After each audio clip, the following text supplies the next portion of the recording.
orúkọ Jésù Kristi tó ṣe iyebíye la kí wa káàbọ̀ sórí ètò ẹ̀kọ́ Bíbélì tòní tí ìjọ Anglikani ti Dáósìsì Ifẹ̀ ṣètò rẹ̀. A sì gbàdúrà wípé Ọlọ́run fúnra rẹ̀ yóò fara rẹ̀ hàn wá lónìí. Gbogbo eléyìí tá a gbọ́ àní gbọ́ sí ìdálẹ́bi. Ẹ jẹ́ ká gbàdúrà. Bàbá, dúpẹ́ lọ́wọ́ rẹ o fún oore ọ̀fẹ́ tó fún wa láti jẹ́ ẹni tí ó máa sọ̀rọ̀ rẹ. Bá a ṣe dé lónìí, Olúwa ẹ ró wa lágbára. Gbogbo etí tí ó gbọ́ lónìí, Olúwa bá wa yí wọn padà sí rere o.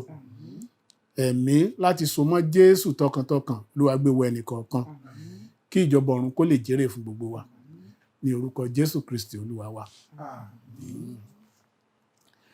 Mo kí wa káàbọ̀ sórí ètò yìí.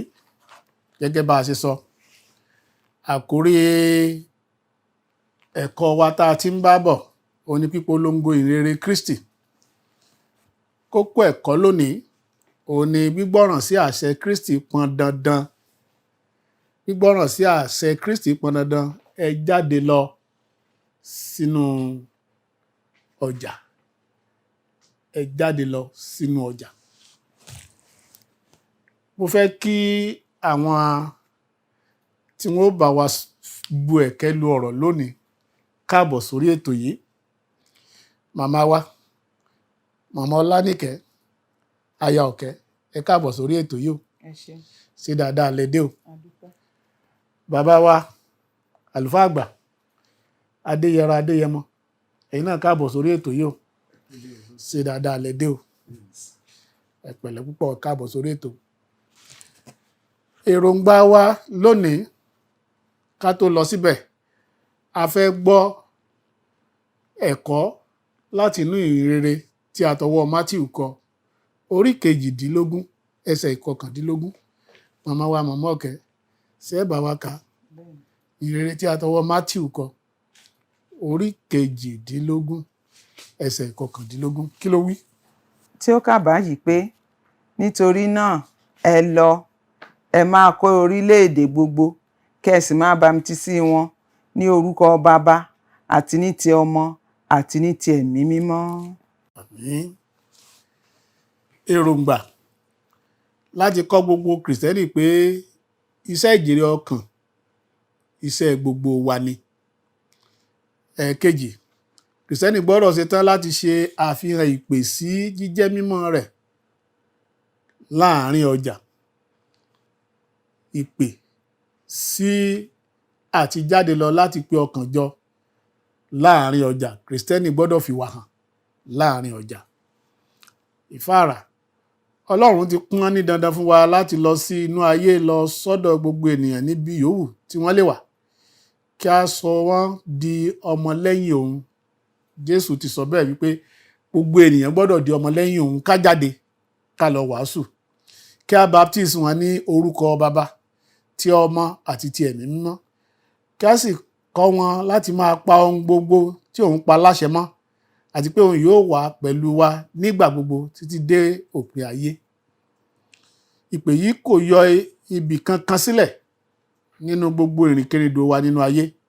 Nítorí náà, ohun tó tọ̀nà ni kí a gbé ìròyìn ẹ̀kọ́ yìí, àní èyí tí Ọlọ́run ti pa láṣẹ fún wa, lọ sí àárín ọjà níbi tí oríṣiríṣi ìwà àìṣòótọ́ ti ń fojú hàn lójoojúmọ́. Ìpè Kìrìsìtẹ́nì ní ìpè láti jẹ́ mímọ́ àti ìgbọràn sí àṣẹ Ọlọ́run. Ó jẹ́ ìpè láti fẹ́ràn ọmọnìkejì wa gẹ́gẹ́ bí ara wa. Gbogbo àwọn ìwà àmúyẹ Kìrìsìtẹ́nì wọ̀nyí ni ó ti sọnù pátápátá ní àárín àwọn ọjà wa lónìí. Èyí tí ìwà mímọ́ yóò fi jọba: ìwà àìṣòótọ́, lílo òṣùwọ̀n èké, èrè àjẹpà ojúdé, bíbúra èké lórí ohun tí a ń tà, àti bẹ́ẹ̀ bẹ́ẹ̀ lọ. Ọ̀rọ̀ Ọlọ́run ní ẹ jẹ́ mímọ́ gẹ́gẹ́ bí mo ti jẹ́ mímọ́. Gbogbo tí a fẹ́ pẹ̀kẹ́lù òun náà ni pé ká jáde lọ lónìí. Gbogbo ẹni tó bá ti jẹ́ Kìrìsìtẹ́nì kó jáde lọ sínú ọjà láti lọ wàásù Kristi. Ká mú ìyìnrere Kristi wọnú ọjà lọ. Màmá wa, Màmá Ọ̀kẹ́, ọjọ́ yín ní ti bẹ̀rẹ̀. Lọ́rọ̀ tiyín, kí ni ìtumọ̀ sí kí á jèrè ọkàn báwo ló ṣe túmọ̀ sí? Bí ó ti yé mi sí, bí ìjèrè ọkàn ti yé mi sí ni pé gẹ́gẹ́ bí àṣẹ Ọlọ́run tá a kà nínú ìwé Mátíù orí 20 ẹsẹ̀ 19 ó ní ká lọ sí gbogbo orílẹ̀-èdè gbogbo kí a lọ wàásù ìrere. Ìwàásù ìrere òun ni ó lè mú ìjèrè ọkàn wá. Ká wàásù ìrere Kristi nípa pípolongo ọ̀rọ̀ rẹ̀, ìwà rẹ̀ àti òfin tí Jésù Kristi tí ó sọ fún wa pé ká máa ṣe gẹ́gẹ́ bí ọmọ Ọlọ́run. Nítorí pé ọ̀pọ̀lọpọ̀ ènìyàn ló wà lóde láyé lónìí, ní pàápàá jùlọ nínú ọjà níbi tí oríṣiríṣi ẹ̀dá wà tí wọn ò tiẹ̀ mọ Ọlọ́run rárá. Ẹlòmíràn á pera rẹ̀ lọ́mọ Ọlọ́run ṣùgbọ́n kò mọ àwọn àmúyẹ tó yẹ kó wà lọ́wọ́ ẹni tí a pè ní ọmọ Ọlọ́run. So tá a bá lọ sínú ọjà, a ṣàlàyé fún wọn lẹ́kùnrẹ́rẹ́ nǹkan tí ìjèrè ọkàn ni pé ká jáde lọ ká wàásù Kristi, ẹni tí ò mọ Jésù ká fi hàn kó sì wá sínú agbo Kristi. Ẹ ṣeun. Àlùfáà àgbà Adéyẹra Adéyẹmọ, kó o lè èrò tiyín bò ní ìjèrè ọkàn bò ló ṣe jẹ́? Ní àfikún ohun tí màmá wa ti sọ, ìjèrè ọkàn òun ni pípolongo ìyìn rere nípa iṣẹ́ ìràpadà tí Kristi ti ṣe.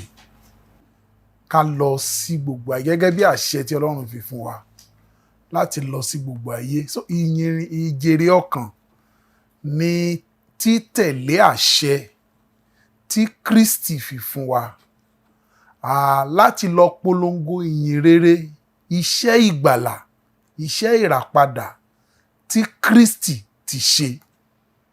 Ká fi hàn wọ́n. Ká lè fi hàn wọ́n. Ká lè pe àwọn tó wà nínú òkùnkùn sínú ìmọ́lẹ̀. Ká lè pe àwọn tó ti wà nínú ikú sínú ìyè. Ká lè pe àwọn tó wà nínú ẹ̀ṣẹ̀ sínú ìgbàlà. Iṣẹ́ ìràpadà tí Kristi ṣe nìyí, kò sì yọ ẹnikẹ́ni sílẹ̀. So tá a bá máa jèrè ọkàn tó ti fẹ́ sọnù, ká mú padà sínú agbo Kristi. Ká rí wípé a wàásù Kristi fún wọn. Ká fi ìwà Jésù bọ́ wọn. Káwọn náà rí wípé ẹni tó ṣe é tẹ̀lé ni Jésù. Ẹ ṣeun wo àlùfáà àgbà. Ìbéèrè kejì, ǹjẹ́ ìjèrè ọkàn pín sọ́dọ̀ àwọn onígbàgbọ́ nìkan bí? Àlùfáà àgbà ọ̀dọ̀ yín màá ti bẹ̀rẹ̀ lélẹ́yìí. Sọ́dọ̀ àwọn onígbàgbọ́ nìkan ni ìjèrè ọkàn pín sí? Ìjèrè ọkàn kò pín sí ọ̀dọ̀ àwọn onígbàgbọ́, torí àṣẹ tí Kristi fi fún wa gẹ́gẹ́ bí a ti kà nínú ìyìn rere Mátíù tí a kà lẹ́ẹ̀kan, ó ní ẹ lọ sí gbogbo ayé kí ẹ wàásù ìyìn rere mi.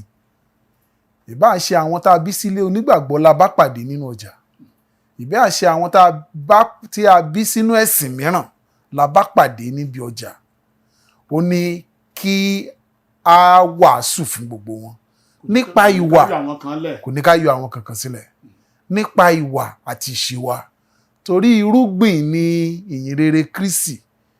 Bí ìgbà tí irúgbìn ni tí à ń fọ́n, bí a ṣe ń fọ́n ẹ̀fọ́, à ń fọ́n ni. Kò sẹ́ni tó mọ eléyìí tó lè yè. Torí náà tí ìyìn rere Kristi kò pín sí ọ̀dọ̀ àwọn onígbàgbọ́ nìkan, àti àwọn tí a mọ̀ tí wọ́n jẹ́ orúkọ mọ́ Kristi lára, àtàwọn tí a mọ̀ pé wọn kò jẹ́ orúkọ mọ́ Kristi lára. A gbúdọ̀ fi ọ̀nà ìyè, ọ̀nà ìgbàlà, ọ̀nà ìmọ́lẹ̀ hàn gbogbo ènìyàn tí í ṣe Jésù. A gbúdọ̀ fi hàn. Ẹ ṣeun. Màmá wa, màmá Ọlánìkẹ́ Ọ̀kẹ́, ó yẹ sọ fún wa, kí ni ìjèrè ọkàn sọ́dọ̀ àwa Kristẹni nìkan ló yẹ kó mọ̀? Tá a bá kàn ti gbéwèé wa, tá a bá ti lọ wàásù, tá a bá ti dé ṣọ́ọ̀ṣì ká padà lé. Kò rí bẹ́ẹ̀ o. Nítorí pé ibi tá a kà lẹ́ẹ̀kan ó sọ fún wa pé ká lọ sínú ayé, ká lọ sí gbogbo orílẹ̀-èdè.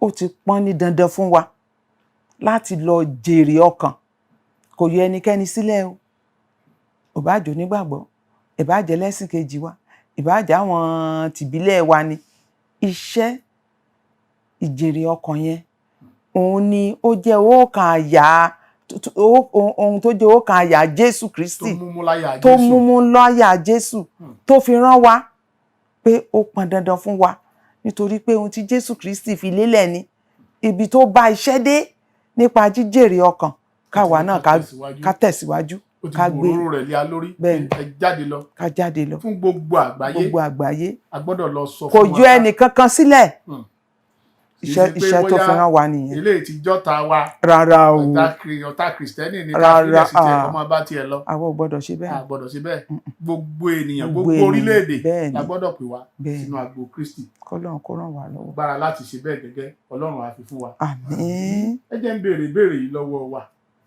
tó bá jẹ́ pé kò pín sọ́dọ̀ Kristẹni nìkan táwa rẹni tó wá ń gbé gbà taari tó ń gbé gbòòsà tó ń káàkiri títì ṣé kákan kọjá lẹ́gbẹ̀ẹ́ ká máa bá ti a lọ ni àbí a tún lè fọ̀rọ̀ Jésù lọ́rú ẹni bẹ́ẹ̀ àlùfáà àgbà. ẹ ṣe olóòtú kò sí ọ̀nà tí a kò lè gbà fi Jésù lọ bo ènìyàn. ọjà là ń sọ ṣùgbọ́n sáà tún a lè pàdé ká bá nítorí pé a lè tí kò bá sí àyè láti bá sọ̀rọ̀ a lè mú ìwé ìléwọ́ tó ń polongo Jésù ká fi lérú ẹni bẹ́ẹ̀ lọ́wọ́.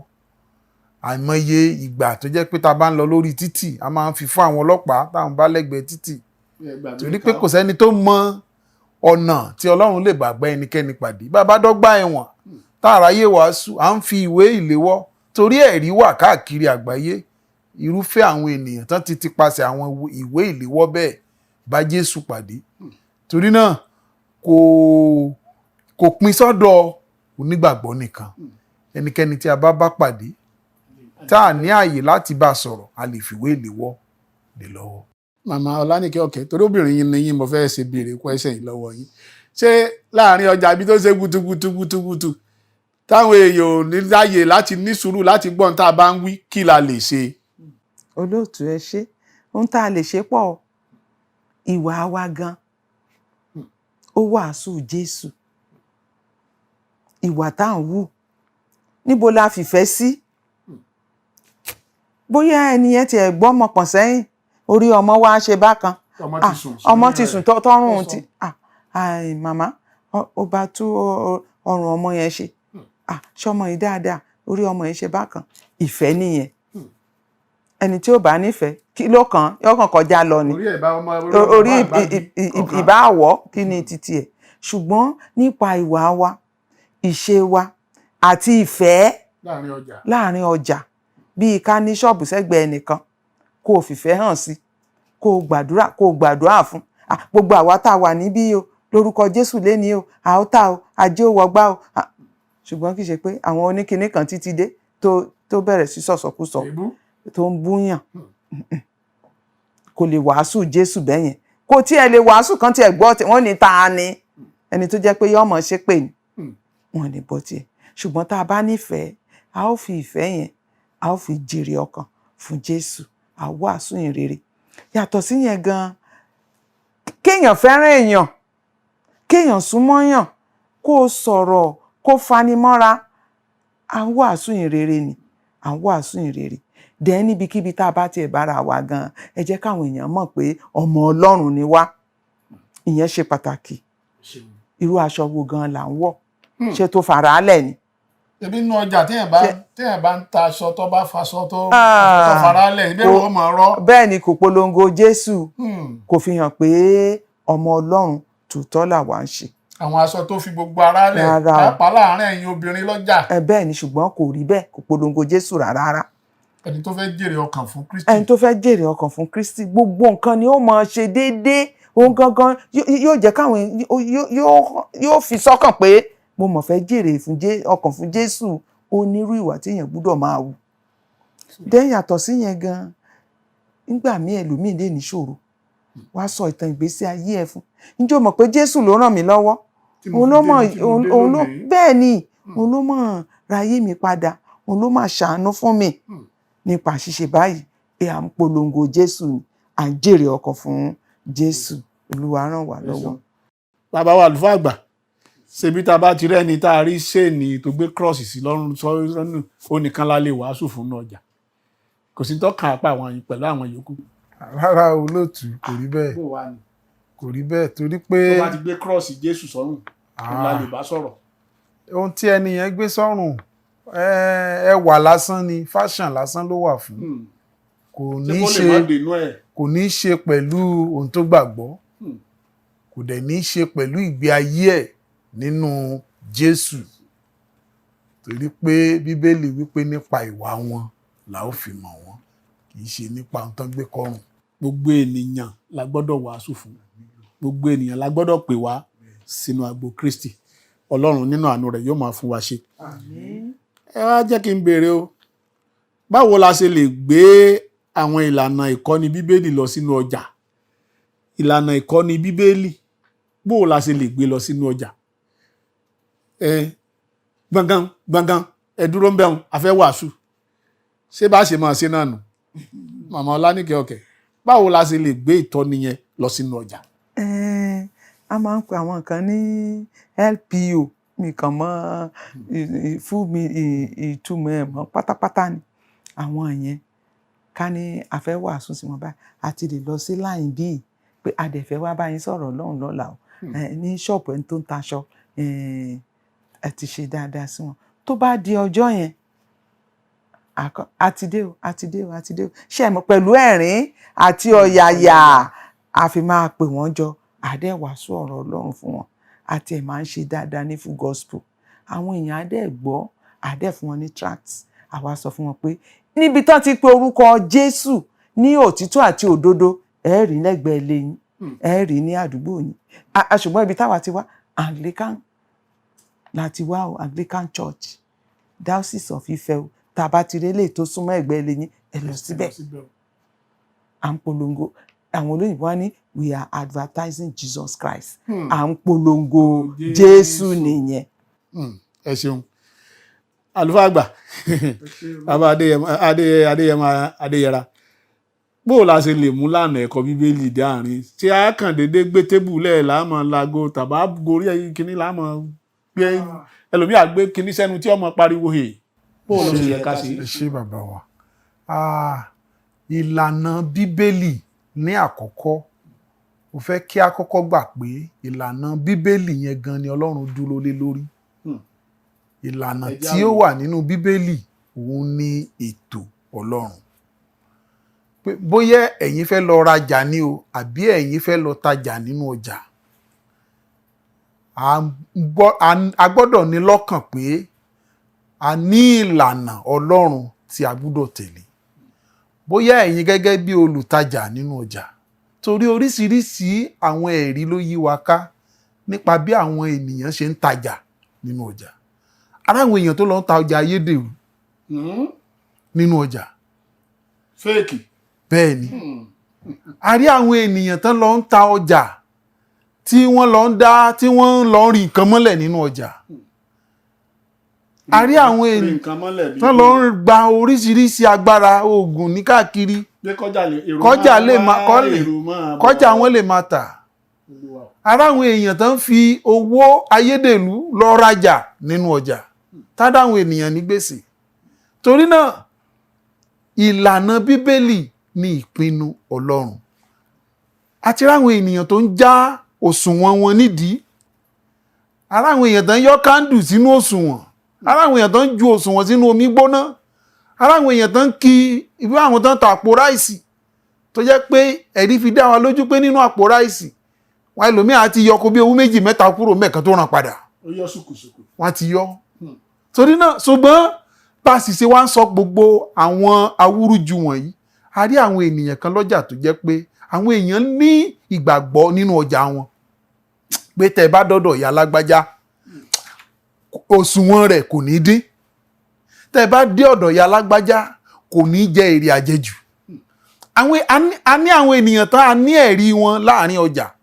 tẹ́ bá dé ọ̀dọ̀ wọn ẹ̀ ní bá ayédèrú torí náà irú àwọn ìlànà yìí gan ni Ọlọ́run dúró lé lórí pé ẹnikẹ́ni tó fẹ́ lọ tajà nínú ọjà ẹ jẹ́ ká yàgò fún ìwà títa ọjà ayédèrú ìwà tí ò mú Kristi jáde. ìwà tí kò sí bí ẹnikẹ́ni tó ń ta ọjà ayédèrú ṣe fẹ́ sọ pé ọmọ Ọlọ́run lòun.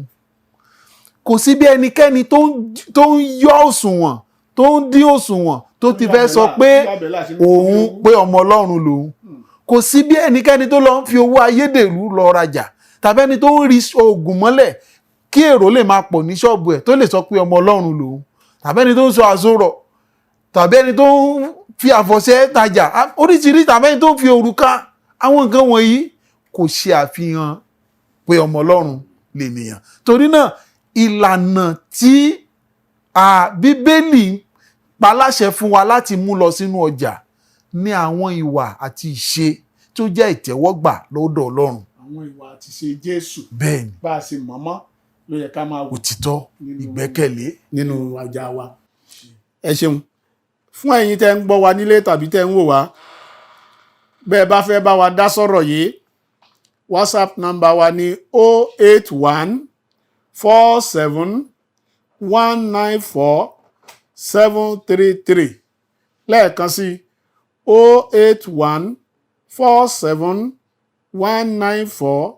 08147194733. Bẹ́ẹ̀ bá ti tẹ àtẹ̀ránṣẹ́ sí wa, a ó dá yín lóhùn. Bó bá sì yẹ ní ohun tí a máa gbé wá sórí afẹ́fẹ́, a gbé wá sórí afẹ́fẹ́ kí gbogbo ènìyàn kí wọ́n lè bá wa gbọ́. Màmá wa, màmá Ọ̀kẹ́, ẹ gbọ́ ná, gẹ́gẹ́ bí àlùfáà àgbà ṣe sọ, ṣé ọgbọ́n téèyàn máa dá sí kí bí èèyàn bá ń lọ ọjà yìí bọ́ fẹ́ lọ jèrè ni, téèyàn bá wá dọ́gbọ́n tèrè fi pọ̀ ṣé inú Ọlọ́run ò dùn sí náà báwọn. Inú Ọlọ́run ò dì sí rí èrè bẹ́ẹ̀ yẹn o, torí kì í ṣe àṣẹ Ọlọ́run nìyẹn.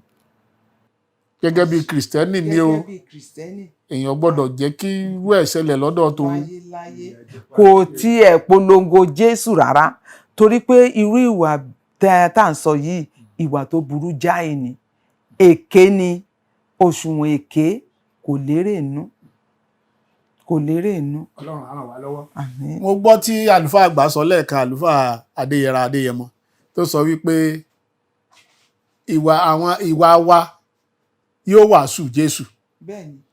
Ṣé ó túmọ̀ sí pé kò dìgbà tá a bá lẹ̀ nǹkan mọ́ra, tá a bá lẹ̀wé mọ́ra ká tó lè wàásù Jésù ní ọjà. Bọ́n ṣe sọ lẹ́ẹ̀kan, wọ́n ní táwọn èèyàn bá ti mọ̀ ọmọ wà kan, wọ́n mọ̀ sọ pé ẹ lọ sọ́dọ̀ bàbá lágbájá àbí ìyá lágbájá ní ọjà, wọ́n ó sì bá bẹ́ẹ̀. Kí lẹ rò pa lè ṣe àwọn tí wọ́n jẹ́ pé orúkọ wọn ò ṣe é so mọ́ Jésù yìí, kí la lè ṣe sí i? Ohun tá a lè ṣe náà ni pé ká bá wọn sọ̀rọ̀ ni, ká sọ fún wọn, kán wo àwòkọ́ṣe ẹni tó ń ṣe rere yìí tí gbogbo ènìyàn mọ̀ pé olóòótọ́ ni, kì í jẹ èrè àjẹpadúdé. Táwọn náà bá jókòó dáadáa tán bá wò, wọn ó rí i pé ìbùkún Olúwa tó mú ní láì fi làálàá sí i ó máa wà lórí iṣẹ́ ẹni yẹn. Ẹ ṣé àdúpẹ́. Ọ̀rọ̀ parí. Àwọn àgbékalẹ̀ ìtọ́ni Kristẹni jẹ́ èyí tí ó tọ́ni yékéyéké tí ó sì yẹ fún ìtẹ́wọ́gbà gbogbo ènìyàn. Èyí sì jẹ́ ìdí pàtàkì tí Ọlọ́run fi sọ pé kí a jáde lọ kí a máa kọ́ni, kí a sì máa yí àwọn ènìyàn lọ́kàn padà pẹ̀lú agbára ọ̀rọ̀ rẹ̀. Ó jẹ́ ohun tó bani lọ́kàn jẹ́ púpọ̀ pé ilé ayé lónìí wà nínú ipò ìrúkèrúdò tó lágbára. Àwa Kristẹni nìkan ni a ní ìdáhùn sí àtúnṣe yìí. Bí a ti ń ṣe èyí, a gbọ́dọ̀ kíyèsí ìwà wa kí ó lè jẹ́ àmúyangàn láwùjọ náà sọ. Ìwà wa gẹ́gẹ́ bí Kristẹni tó ń wàásù, kì í ṣẹni tí ó wàásù tán tí wọ́n sọ pé tí ó kó ń bi ìdí ìwàásù tí ó lọ jókòó tí ó mọ hùwà burúkú táwọn èèyàn máa sọ pé eléyìí sì pera rẹ̀ ń Kristẹni àbí kí lè rí sí. Bó ṣe rí lẹ sí sọyìn. Kì í ṣẹni tó ń wàásù fún wa ní ọjà níjẹjọ rèé, òun náà ló tún ṣerú eléyìí. Ó túmọ̀ sí wípé ìwà wa gbọ́dọ̀ fi Jésù hàn. Àwa gan tá ń lọ wàásù láti jèrè ọkàn fún Jésù. Ará nínú Olúwa, ọ̀rọ̀ náà ti jáde sí wa lónìí o. Òpin àti wàásù kọ́ ní ọ̀dọ̀ Kristẹni nìkan o. A gbọ́dọ̀ jáde lọ ká wàásù fún gbogbo orílẹ̀-èdè, ní pàtàkì nínú ọjà, kí gbogbo orúkèrúdò tó wà nínú ọjà lákòókò yìí kó lè dópin, kí Jésù kó máa farahàn nínú okòwò wa. Màmá wa Ọláníkẹ́ Ọ̀kẹ́, ẹ ṣé tẹ́ wá o lórúkọ Jésù tí ta bá tún ti ń pè ẹ mọ̀ dá wa lóhùn. Bàbá fa àlùfáà àgbà Adéyẹrọ Adéyẹmọ tá a bá ń pè yín sẹ́ mọ̀ yọjú sí wa o. Ọlọ́run a máa ròyìn lágbára. Màmá wa Ọládékẹ́ Ọ̀kẹ́ ẹ kọ́ wa lẹ́sẹ̀ àkọ́sórí wa ẹ bá wa kà ká máa wí tẹ̀lé yín. Ìhìnrere tí a tọwọ́ Mátíù kọ orí 28 ẹsẹ̀ 19. Tí ó kà báyìí pé nítorí náà ẹ lọ ẹ máa kó orílẹ̀-èdè gbogbo kẹ́sì máa bámtísì wọn ní orúkọ bàbá àti ní ti ọmọ àti ní ti ẹ̀mí mímọ́. Àmín. Etí gbọ́ àti àyà àgbà ṣe Ọlọ́run á fún wa o. Èmi gẹ́gẹ́ bí atọ́kùn ni àlùfáà àgbà Very Reverend Samson Adébóyè Àwòyọ̀dé. Ẹ jẹ́ ká gbàdúrà. Bàbá dúpẹ́ lọ́wọ́ yín o fún eléyìí tẹ́ fún wa lókun àtagbára láti ṣe ní wákàtí yìí. Bàbá ọ̀rọ̀ náà ti jáde o, jẹ́ kó so èso rere. Jẹ́ kó pe èrò wá sínú ọgbà rẹ o. Ìjọba ọ̀run kó má jẹ́ èèwọ̀ fún gbogbo wa. A dúpẹ́ nítorí pé ẹ ti gbọ́ o. Ní orúkọ Jésù Kristi Olúwa wa. Àmín.